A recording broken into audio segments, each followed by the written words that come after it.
एक लड़की वाला भोपाल के अंदर मेरे साथ मामला है, मौलाना 2-3 सालें हो गई मेरी बेटी बड़ी परेशान है, कुछ असर है उसके ऊपर, ज़रा देख लो। मैंने कहा भैया मुझे देखना वेखना नहीं आता, मैं क्या, अरे मौलाना चलिए तो कुछ दमम कर दीजिए, देख तो गए तो वो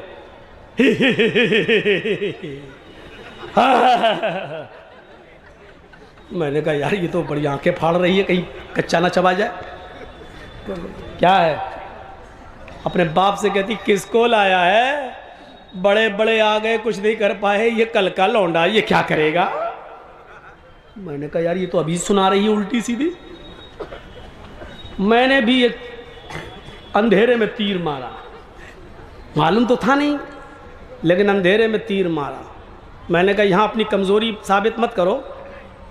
मैंने लड़की के बाप से कहा अरे कहाँ यार पागल बनाने चले आए हो, इसको कुछ हुआ भी है? क्या बात कर रहे हो, 3-4 साल से मैं परेशान हूँ, लाख रुपया इलाज में चला गया।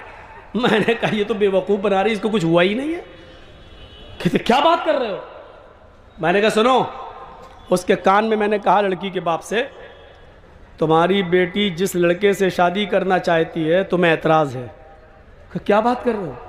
मैंने कहा वो स्कूल में जाती थी, किसी लड़के से प्यार कर बैठी है। ये सब मैं ऐसे ही कह रहा हूँ, मुझे खुद नहीं मालूम, अंधेरे में तीर चला रहा हूँ मैं। मैंने कहा कि उस लड़की का प्यार हो गया और तुम्हें पता चल गया, तुम शादी नहीं होने दे रहे हो, इसलिए वो सब ड्रामा कर रही है। शायद मेरे बाप इस ड्रामे से तंग आ जाएं और हमारी शादी उसी के साथ कर दें। कि मौलाना ये बात तो सही है कि उसको किसी लड़के से प्यार हुआ है, लेकिन वो ऐसा क्यों करेगी। अब हमें कड़ी मिल गई, कड़ी ये मिल गई कि बाप ने इस बात को कबूल कर लिया कि हाँ किसी लड़के से प्यार हुआ है। मैंने कहा ये प्यार का मैटर है। मैंने कहा चलो जर्जीस दिल में सोचा इसका इलाज करके देखो, बस एक अंधेरे में तीर। मैंने कहा अच्छा ठीक है, एक काम करो 1 किलो सरसों का तेल लाओ। वो लोग ले आए जल्दी से। मैंने उन्हीं के सामने कहा स्टोव जलाओ, स्टोव जला दिया। मैंने कहा कि इस तेल को कढ़ाई में गरम करो। वो गरम होने लगा, उबलने लगा, खोलने लगा। जब लड़की देख रही है हंसे, जब खूब खोल गया, उबल गया, तो मैंने लड़की के बाप से और उसके भाई से कहा कि दोनों भाई मिलकर इसके दोनों हाथ पकड़ लो, और लड़की के बाप से कहा कि तुम इसका सर मजबूती से पकड़ लो।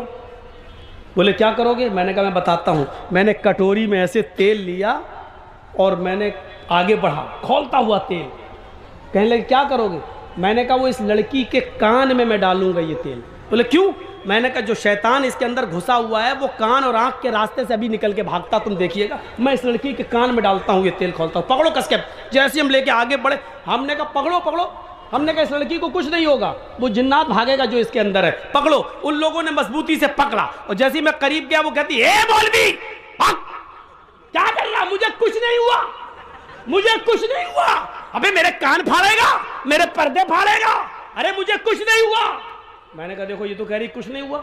मैंने कहा बता कब से बेवकूफ बना रही है, अपने आप सब कह। मैंने जल्दी बता नहीं तो अभी 3 साल से। क्यों, हमारी शादी नहीं होने दे रहे हैं वहाँ। हमने देखा 3 साल से ड्रामा कर रही है, 3 साल से। बजाय इसके कि तुम अपने घरों में अपनी जवान बेटियों का इलाज कराने के लिए किसी मस्जिद के इमाम, तावीज गंडे, झाड़ फूक करने वाले को बुलाकर लाओ, उससे पहले ये तजर्बा करके भी देख लो, देखो कैसे भूत और पलीत उसके ऊपर से भागता है। लाते हो कठमुल्ला को, वो कहता है जिन्नात है, 40 दिन तक सूरज जिन पढ़ना पड़ेगी। आप कहते हो मुझे मालूम नहीं है। मौलाना साहब आप घर पे आ जाइएगा, 40 दिन पढ़ लीजिएगा, 40 दिन के बाद आपको मजदूरी मिल जाएगी। 40 दिन तक वो पढ़ता रहा, आप ऑफिस में जाते हैं, 20 ही दिन हुए, पता चला बेटी भी गई, या बीवी भी था तो बीवी भी गई, वो मौलवी भी गया, और बेटी या बीवी तिजोरी का ताला तोड़ के पैसा और सोना जेवर भी लेके भाग गई। दरवाजा किसने खोला। अपनी बेटी के पास बैठाकर सूरज जिन पढ़ने का दरवाजा कौन खोला। मौलवी था, कोई फरिश्ता तो था नहीं। क्यों, वो बहक नहीं सकता था। क्यों नहीं बहक सकता है, इंसानी तो है। दरवाजे तो तुम खोलते हो, दरवाजे तो हम खोलते हैं मौलवियों को घर में आना बेटियों के पास बिठाना, ट्यूशन पढ़वाना, जवान बच्चियों के साथ बिठा देना है। कब से वो वाकया नहीं सुना होगा आपने। ट्यूशन पढ़ाता था एक मौलवी बेचारा, 45 साल का 50 साल का, पढ़ाता था कुरान किसको, 18-20 साल की लड़की को। और धीरे धीरे वो लड़की खूबसूरत थी, मौलवी के दिल में आ गई। अच्छा हुआ, तो सही से सेटिंग ही नहीं बनाई जाती। 45-50 साल का मौलवी 18 साल की लड़की पर फिदा हो गया। अब वो डायरेक्ट कैसे कहते कि मौलाना बेटी बेटी बेटी कह के पढ़ाता था, कैसे कहते कि हमें तुमसे प्यार है।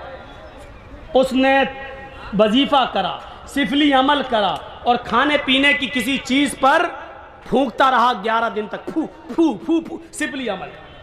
और गया और कहने लगा, बेटी तुम बहुत खूबसूरत हो, तुम पर किसी की नजर न लगे, इसलिए मैं ये चीज पढ़ के लाया हूं, इसको तुम खा लेना। और वो था जो खा ले तो वो दीवानी हो जाए। सिफली अमल, गंदा अमल, जादू टोना। उस लड़की ने कहा ठीक है मौलाना साहब, हम बाद में खा लेंगे। उसने कहा बेटी खा जरूर लेना। कहा ठीक है। उसने उठाकर रख दिया एक ताक में, भूल गई, नहीं खा पाई, सो गई। रात में हवा चली, वो नीचे गिर गई खाने की चीज। सुबह उठी, उस लड़की ने झाड़ू दी, वो खाने की चीज भी कूड़े के साथ बाहर चली गई। और बाहर चली गई तो उसको खा गई एक कुतिया। बजाय लड़की के वो खा गई कुतिया। अब बजाय लड़की के वो कुतिया मौलाना साहब पे आशिक हो गई। जहां मौलाना साहब वहां कुतिया, जहां मौलाना साहब वहां कुतिया, जहां मौलाना साहब कुतिया। मौलाना साहब नमाज पढ़ने जा रहे, कुतिया भी मस्जिद की तरफ जा रही। मौलाना कहते कौन सी मुसीबत में फंस गए। बाद में पता चला कि मौलवी ने जिसके लिए कुआं खोदा था उसमें खुद गिर गया। मेरे भाइयों, आप किसी मौलवी से कहो कि मुझे फलां की लड़की से मोहब्बत है, फौरन दे देगा। और उसी मौलवी से कहो कि मुझे आपकी बेटी से मोहब्बत है, तो कमीना आ गया। जो चीज तुम अपनी बेटी के लिए पसंद नहीं कर रहे हो, दूसरों के लिए वो चीज कैसे बना के दे रहे हो तुम। आए मौलवी, मौलवी जर्जीस तुझे मौलवी नहीं कठमुल्ला मानता है, बिका हुआ मानता है, जमीर फरोश मानता है।